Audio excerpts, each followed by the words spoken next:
What would you do if you inherited a house and discovered that the previous owners had been hiding something unspeakable in the walls for nearly a century? Today, we're diving into one of the most disturbing family secrets ever uncovered in American history. This is the story of the Durnham family of Millbrook, Connecticut, and the horrifying discovery that would shake a small New England town to its core. But before we begin, I need to warn you. This story contains elements that some viewers may find deeply disturbing. What the Durnham family concealed behind those walls defies explanation, and the truth they tried so desperately to bury would ultimately consume them all. If you're sensitive to discussions of violence against children or ritual murder, you may want to stop watching now. For everyone else, prepare yourself for a journey into one of America's darkest family secrets.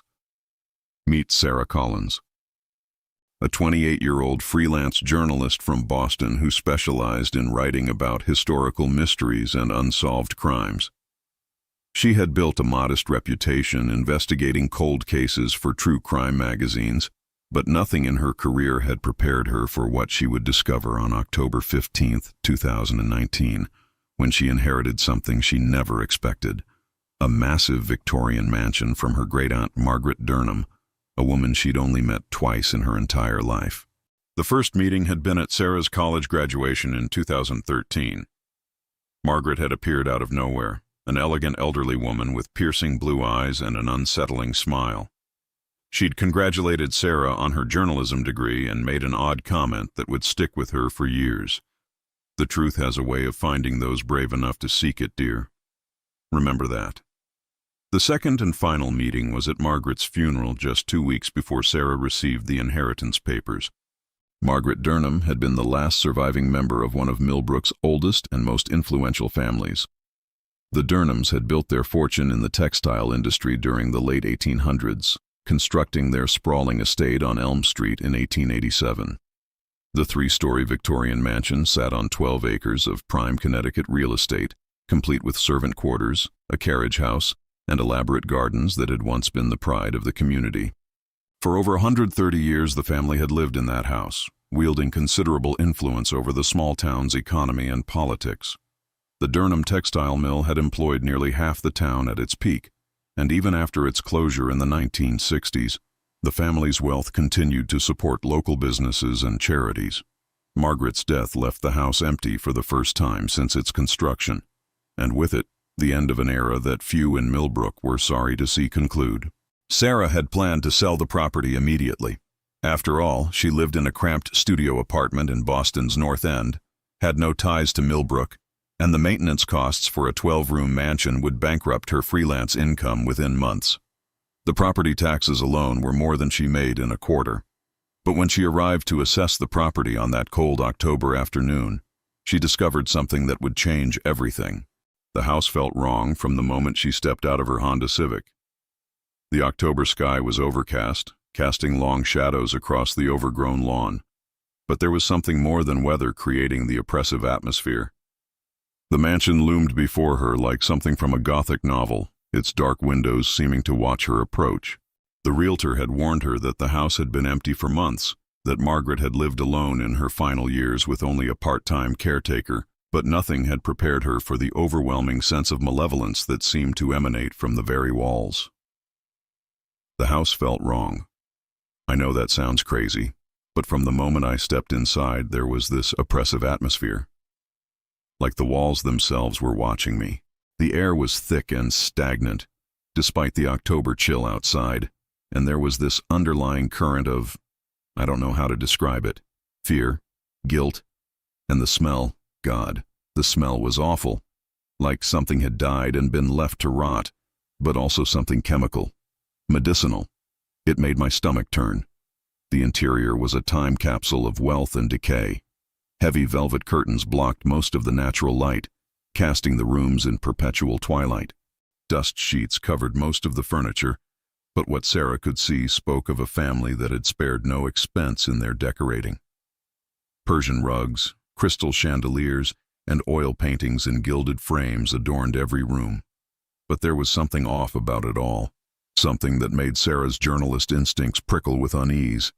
But Sarah was a journalist, and journalists follow their instincts. Instead of leaving and returning with the realtor as planned, she decided to stay the night and explore the house thoroughly. She'd brought a sleeping bag and camping supplies, thinking she might need to stay overnight if the assessment took longer than expected. It was a decision that would haunt her forever, but would also expose a truth that had been buried for nearly a century. Sarah's exploration began on the first floor, where she found the typical rooms of a grand Victorian home. A formal parlor with floor-to-ceiling bookshelves, a dining room that could seat 20, a kitchen that had been updated sometime in the 1950s, but retained its original massive cast-iron stove. But it was in the study that she found her first clue that something was amiss. The desk drawers were locked, but one had been forced open recently, its contents scattered.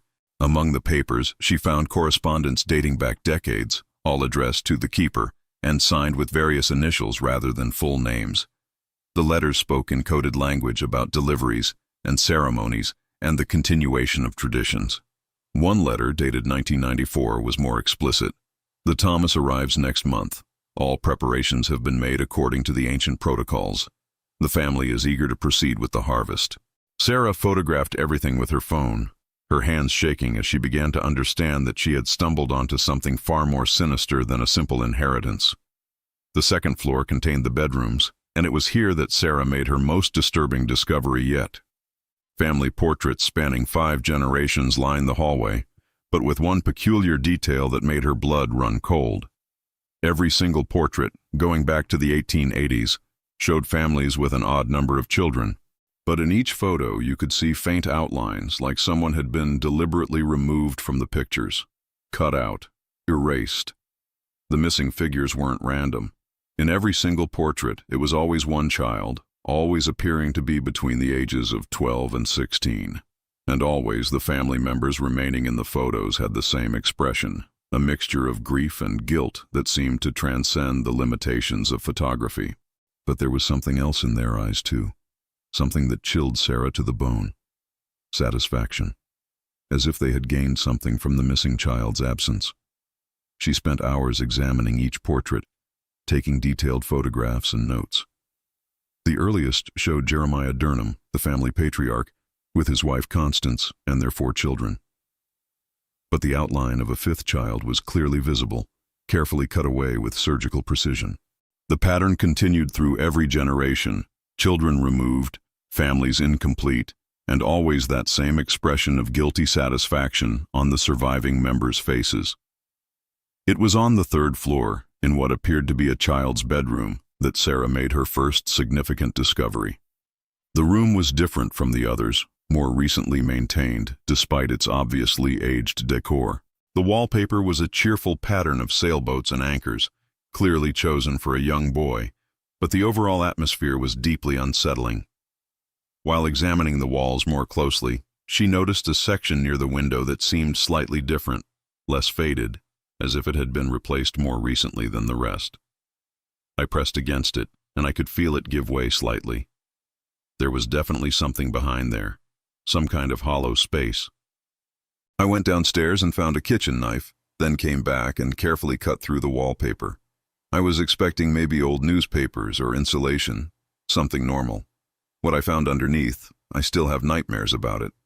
Behind the wallpaper was a small alcove, roughly 3 feet by 3 feet and about 2 feet deep.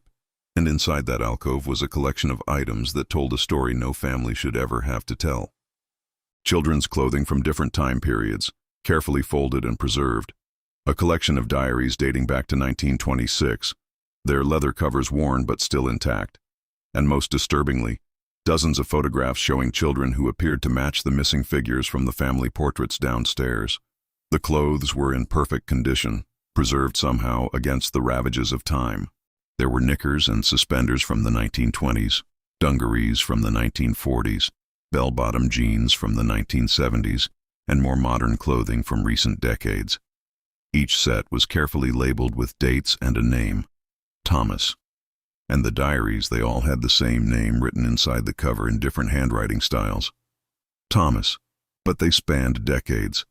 Thomas from 1926, Thomas from 1941, Thomas from 1967, Thomas from 1984, Thomas from 2003. Sarah sat on the floor of that child's bedroom, surrounded by the evidence of something impossible. How could someone named Thomas have been writing diaries for over 80 years? And why had the Durnham family been hiding these belongings?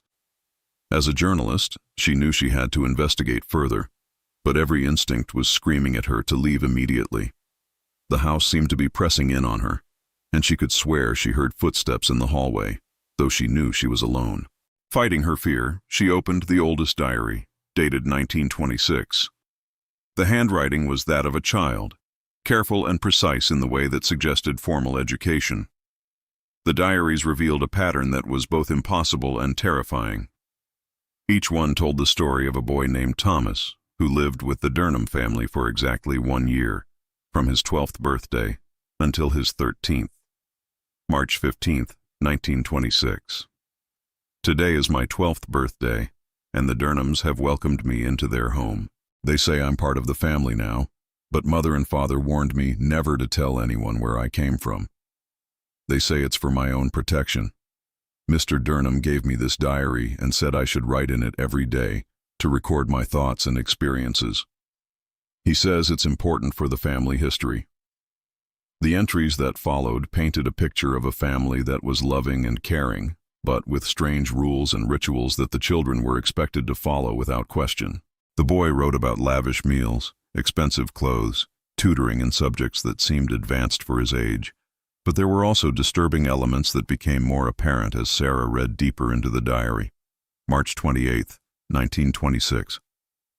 We're not allowed in the basement. Mr. Durnham says there are dangerous chemicals down there from his textile work, but I heard strange sounds coming from down there last night, like chanting or singing. Mrs. Durnham makes me special meals, different from what the other children eat. She says I need to stay strong and healthy. She also gives me these bitter pills every morning that make me feel strange and drowsy. April 10, 1926. The other children don't talk to me much. When I try to play with them, they get this scared look in their eyes and walk away.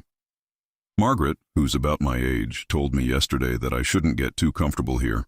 When I asked her what she meant, she just said, "You'll understand when it's time." I don't know what she's talking about, but it makes me nervous. The diary entries continued for months, documenting a year of privilege mixed with increasing unease. The boy wrote about feeling isolated, about strange dreams that felt more like visions, about a growing sense that something terrible was being planned for him. And then, abruptly, the entries stopped with a final, chilling note. March 14, 1927. Tomorrow is my 13th birthday. Mr. Durnham says it's time for me to join the family permanently. I don't know what he means, but I'm scared. If anyone finds this diary, please tell my parents I love them. Armed with this new knowledge, Sarah began a systematic search of the entire house, looking for more hidden compartments. What she found was a network of concealed spaces throughout the mansion, each one containing similar collections. Clothes, diaries, and photographs of different boys, all named Thomas, spanning nearly a century. The pattern was precise and methodical, suggesting a level of organization that spoke to generational planning. Every 17 years, like clockwork, a new Thomas would arrive at the Durnham house on his 12th birthday. For exactly 1 year, he would live as part of the family, treated with kindness and luxury while being prepared for something that the diaries never explicitly described, but that filled each boy with increasing dread as his 13th birthday approached. And then, the diary entries would stop. I found evidence of 6 different Thomas boys over 93 years. 1926, 1943, 1960, 1977, 1994, and 2011, each cycle lasting exactly 1 year, each ending the same way, with an abrupt final entry that simply said, "It's time." The mathematical precision was terrifying. This wasn't random violence or crimes of passion. This was systematic, planned, ritualistic. By now it was well past midnight, and Sarah knew she should leave, call the police, turn this horror over to someone else. But her journalist instincts were in full control now. She had stumbled onto the story of a lifetime, and she couldn't walk away without understanding the full scope of what had happened in this house. Against her better judgment, she decided to drive into town and try to find someone who might have answers. Desperate for answers, Sarah drove into Millbrook proper as the sun was rising, hoping to find an early opening diner or coffee shop where she might strike up conversations with locals. What she discovered was a town that had been keeping the Durnham family's secret for generations, and whose residents seemed genuinely afraid to discuss anything related to the family. The first person she approached was Harold Pemberton, a 78-year-old man she found feeding pigeons in the town square. When she mentioned the Durnham house, his face went pale and he looked around nervously, as if afraid someone might be listening. Everyone knew. The whole damn town knew, but nobody talked about it. My grandfather told me, his father told him. The Durnhams, they weren't like other folks. There was something unnatural about them, something that went back generations. And those boys they took in, well, they came from families who owed the Durnhams money, families who had nowhere else to turn. Harold's revelation opened a floodgate of information that painted a picture of systematic exploitation spanning more than a century. The Durnham family, it turned out, had been the primary source of employment in Millbrook for generations. When families fell into debt, which happened frequently during economic downturns like the Great Depression, the economic panics of the 1890s, or more recently the recession of 2008, the Durnhams would make them an offer they couldn't refuse. They'd forgive the debt completely, sometimes thousands of dollars, but in exchange, the family had to give up their youngest son when he turned 12. Just for a year, they said. Just until he turned 13. The boy would be educated, fed, clothed, and treated like a member of the family. After his 13th birthday, they claimed, he would be returned with enough money to set him up for life. And the families, they were so desperate, they agreed. But Harold's story took an even darker turn as he revealed what happened to families who refused the Durnham's offer. Mysterious accidents, house fires, business failures that seemed to target anyone who crossed the family. The message was clear. Cooperation meant survival. Resistance meant destruction. Over the decades, the town had learned to simply look the other way when the Durnhams made their periodic requests for temporary guardianship. But Sarah's research revealed something even more disturbing when she visited the town clerk's office and examined the official records. She found reports of missing children, always boys, always around age 13, always from families that had worked for the Durnhams. The pattern went back decades, with reports filed by desperate parents who claimed their sons had vanished without a trace. The reports were filed, but they were never investigated. The sheriff's department would mark them as runaways and close the cases within 48 hours, every single time. I found documentation going back to the 1940s showing the same pattern. A boy would disappear, parents would file a missing person report, and within 2 days, the case would be closed with a notation that the child had run away to seek his fortune in the big city. What made this even more suspicious was that these supposed runaways never contacted their families again, never sent letters or made phone calls, never surfaced anywhere else in the country. In an age before social media, it might have been possible for someone to disappear completely, but the sheer number of cases and their consistent timing suggested something far more sinister than teenage rebellion. Sarah spent the entire day in the town hall, photographing documents and building a timeline of disappearances that corresponded exactly with the dates she'd found in the hidden diaries. 6 boys over 93 years, each vanishing just after their 13th birthday, each disappearance officially dismissed as a runaway case despite the protestations of their families. Despite every instinct telling her to leave, to call the FBI and turn this evidence over to professionals, Sarah knew she had to see what the Durnhams had hidden in the basement. The diaries all mentioned the basement as forbidden territory, and every investigation she'd ever conducted had taught her that the most important evidence was always found in the places people tried hardest to hide.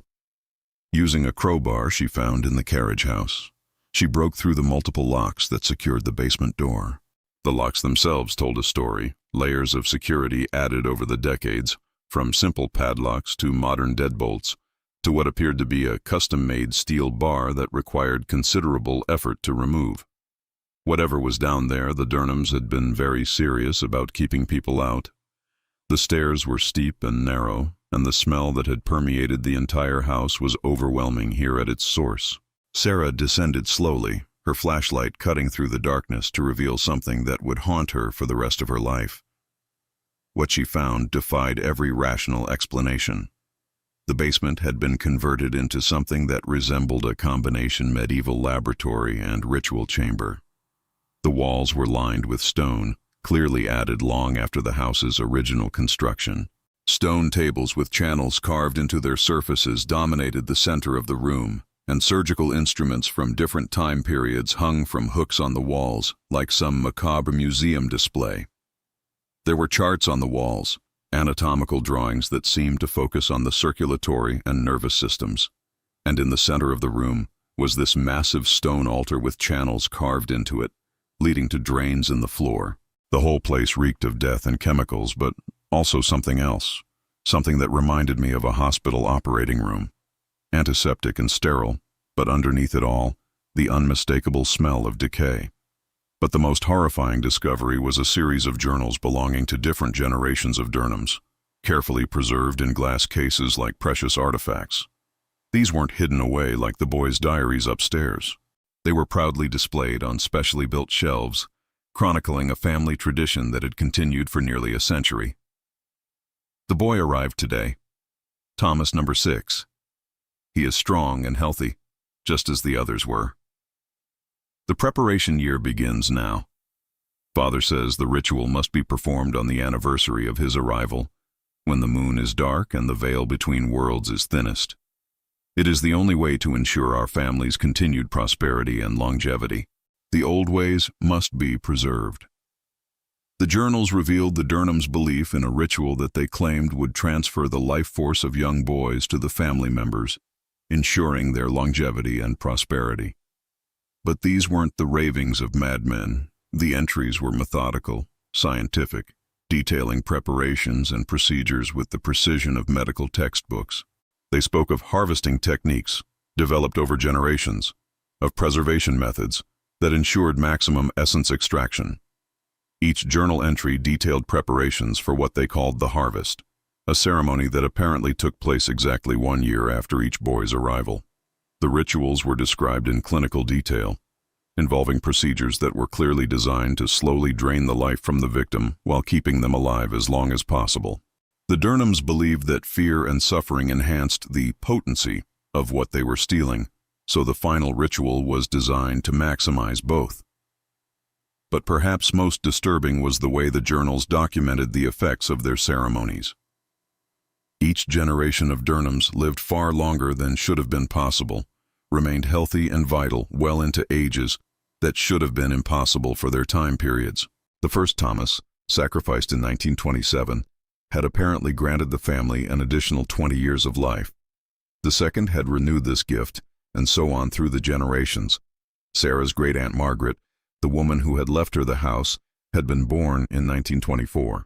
According to the family journals, she should have died decades ago from natural causes, but the records showed something impossible. Margaret had somehow lived to be 95 years old, despite multiple family members claiming she looked barely 60 when she died. I started doing the math, and it didn't add up. If the ritual worked the way the journals described, Margaret would have participated in at least 4 of the ceremonies. She would have been there when Thomas number 2 disappeared in 1943, number 3 in 1960, number 4 in 1977, and number 5 in 1994. She would have been an active participant in the murder of 4 children.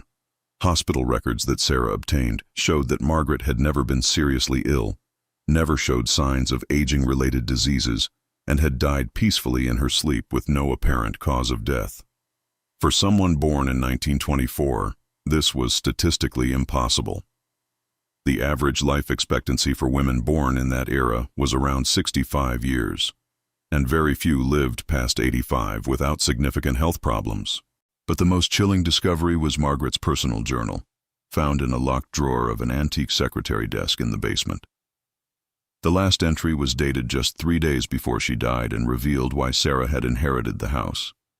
I can feel them calling to me, all the Thomas boys.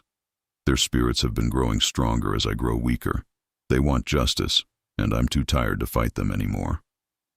The guilt has been eating at me for decades, but the family traditions were too strong to break. Perhaps it's time the truth came out. I'm leaving the house to Sarah, my brother's granddaughter. She's a journalist, a seeker of truth. If anyone can expose what we've done and give those boys the justice they deserve, it's her. The most recent Thomas had disappeared in 2012. Thomas Williams, age 13, whose family had lost their home in the 2008 financial crisis and had been working for the Durnhams as caretakers. Unlike the others, Thomas Williams had a sister who never stopped looking for him. A sister who had spent the last decade trying to uncover the truth about his disappearance. I was 16 when Tommy disappeared. The police said he ran away, but Tommy wouldn't do that. He was scared of the dark. He wouldn't have left on his own at night. And he was excited about starting high school the next fall. He had made plans with his friends. I knew the Durnhams had something to do with it, but nobody would listen to me. They were too powerful, too connected. Jenny Williams had spent the last decade investigating her brother's disappearance, compiling evidence that the police had ignored and building a case that no one in authority wanted to hear. She had tracked down other families whose children had disappeared, documented the pattern of cover-ups, and even attempted to search the Durnham property before being arrested for trespassing. When Sarah contacted her after finding Tommy's diary in the house, the two women joined forces to finally expose the truth. Jenny's evidence filled in gaps in Sarah's discoveries, and together they built an irrefutable case against the Durnham family and their conspirators. Sarah's discovery confirmed everything I'd suspected. The Durnhams weren't just taking these boys, they were murdering them in ritualistic ceremonies, and the whole town was complicit, from the sheriff's department to the mayor's office to the local newspaper that never reported on the disappearances. Armed with decades of evidence, photographs of the basement chamber, the preserved diaries, and testimony from Jenny Williams, Sarah and Jenny decided to perform one final search of the basement to find conclusive proof.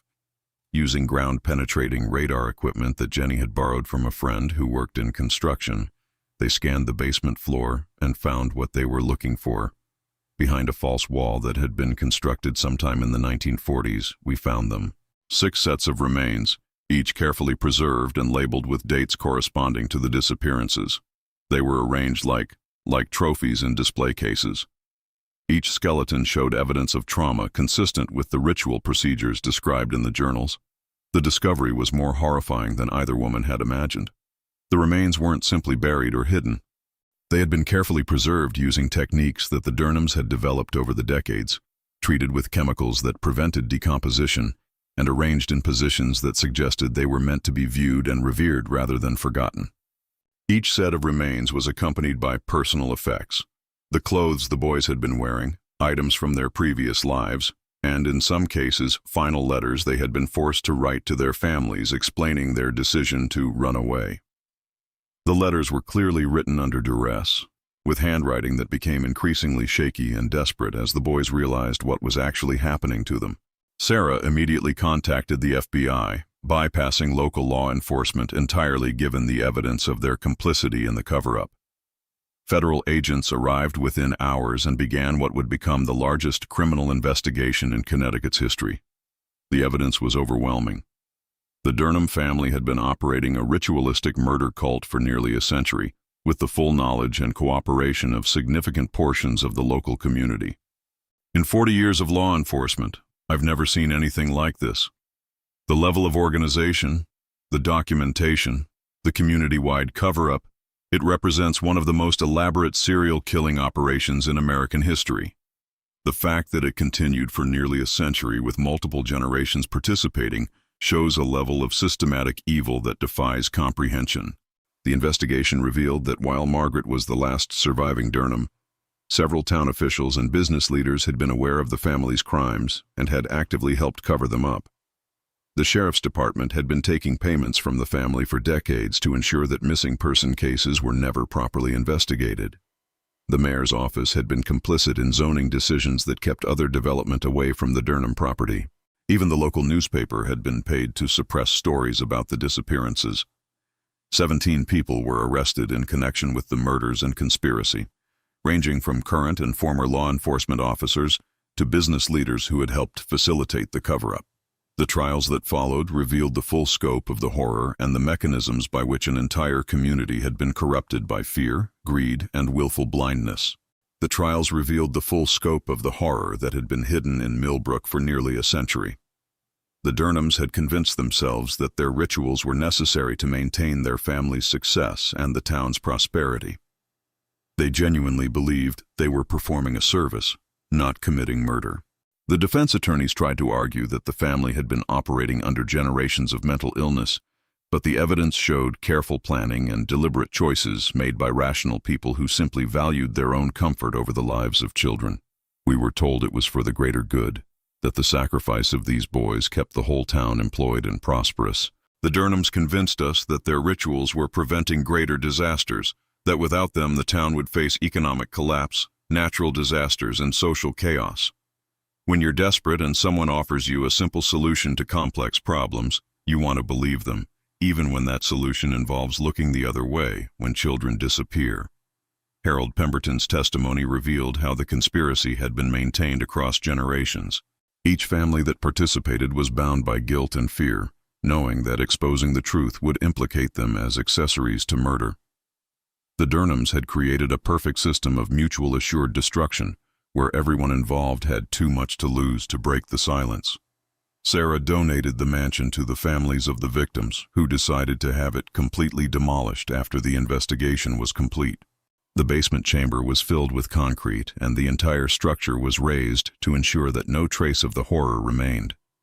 In its place, they built a memorial garden with 6 headstones bearing the names of the murdered boys. I couldn't keep the house. Even after everything was removed, after the FBI had processed every inch of it as a crime scene, I could still feel their presence. Those boys deserved better than to have their memory tied to that place of horror.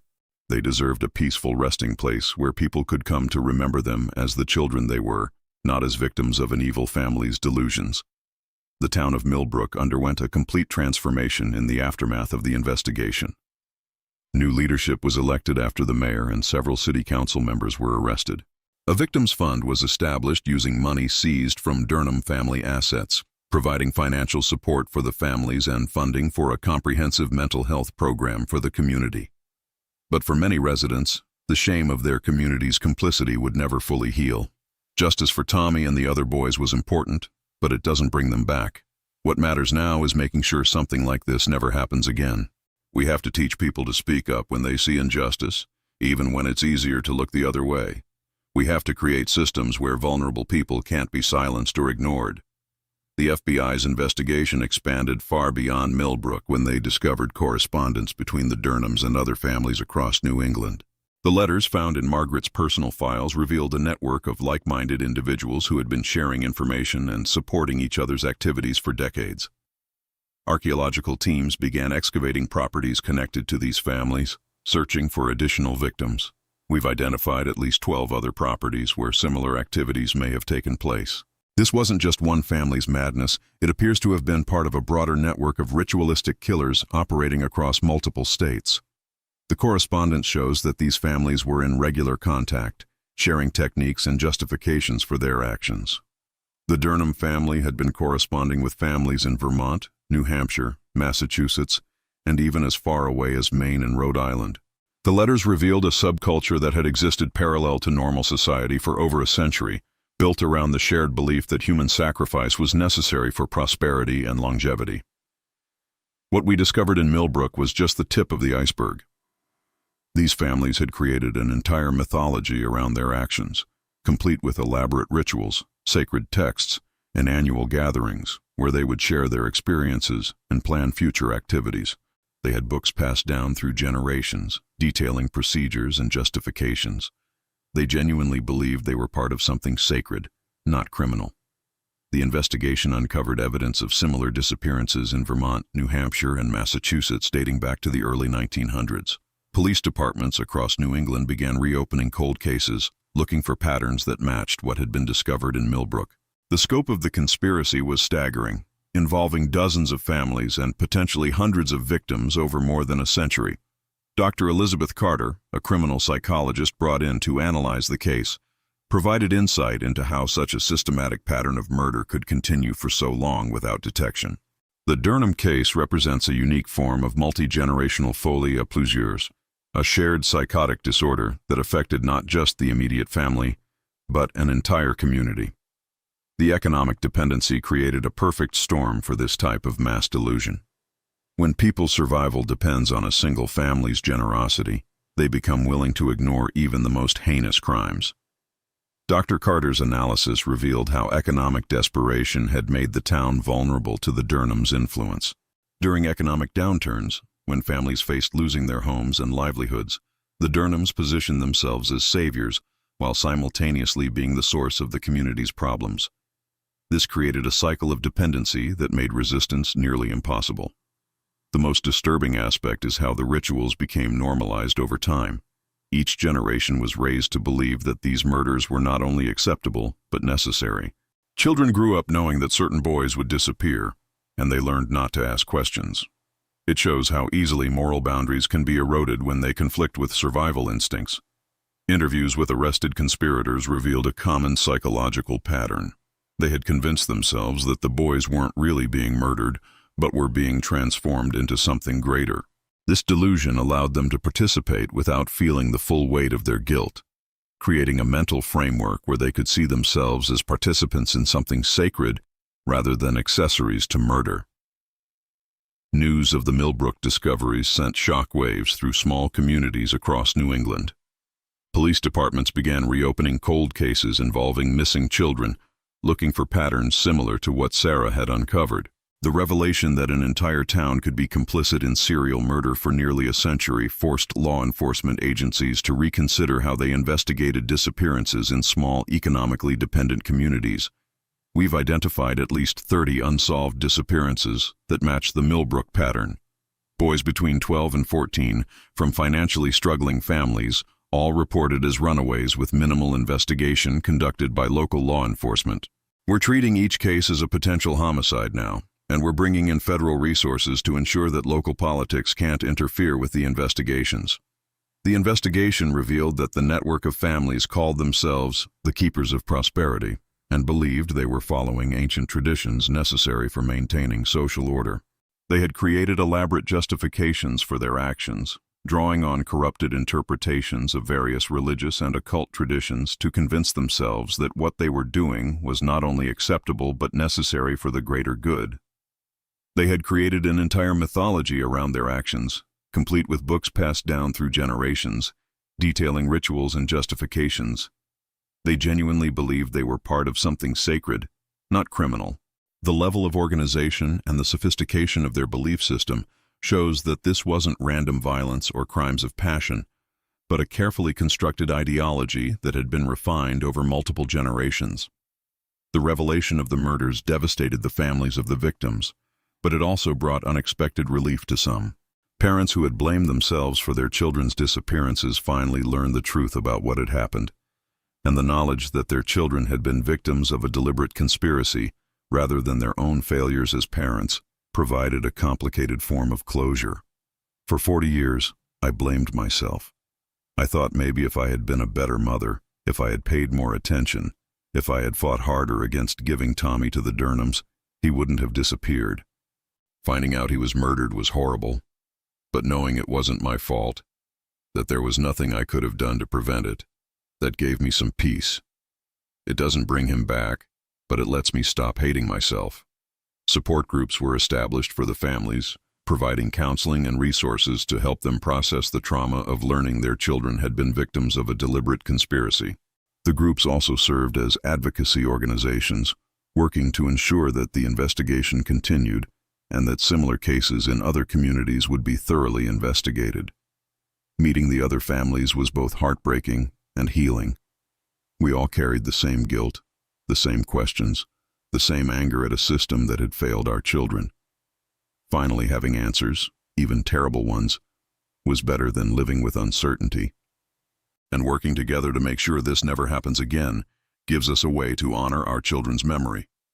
The Durnham case sparked a national conversation about how economic inequality can create conditions for widespread corruption and abuse.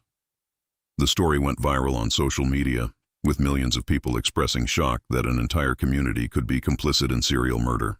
But it also prompted serious discussions about the vulnerability of economically dependent communities and the need for better oversight of powerful families and institutions. Congressional hearings were held to examine how federal agencies could better identify and investigate cases where economic dependency might be hiding systematic abuse. The hearings revealed that the FBI had protocols for investigating organized crime and terrorism, but lacked specific procedures for dealing with community-wide conspiracies involving ritual murder. The Millbrook case shows us that we cannot rely solely on local law enforcement when investigating serious crimes.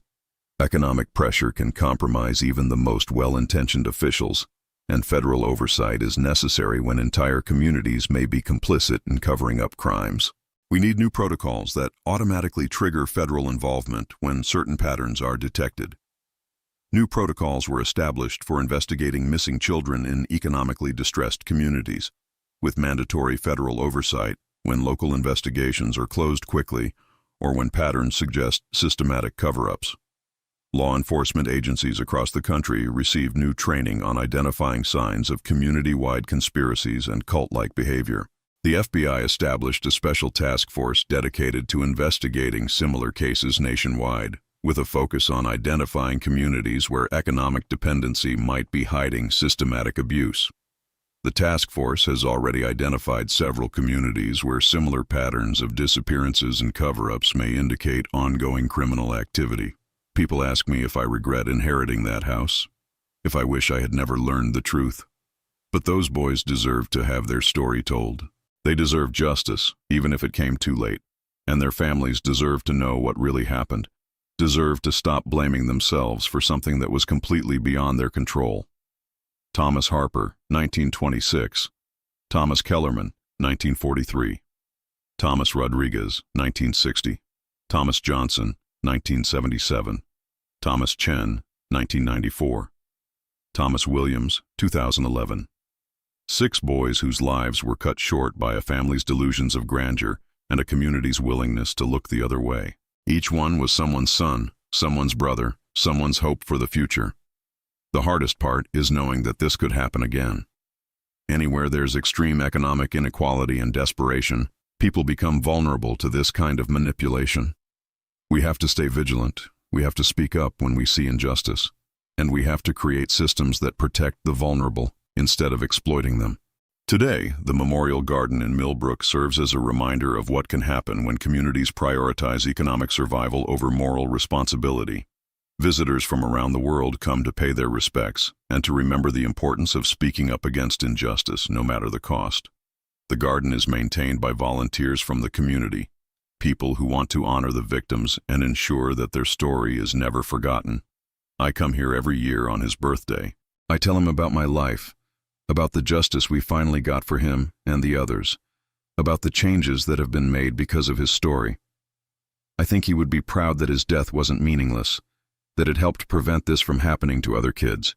It doesn't make up for losing him, but it gives his death some meaning. The macabre history of the Durnham family serves as a chilling reminder that evil can flourish in the most unexpected places, hidden behind facades of respectability and tradition. But it also shows us that truth, no matter how deeply buried, will eventually find a way to surface.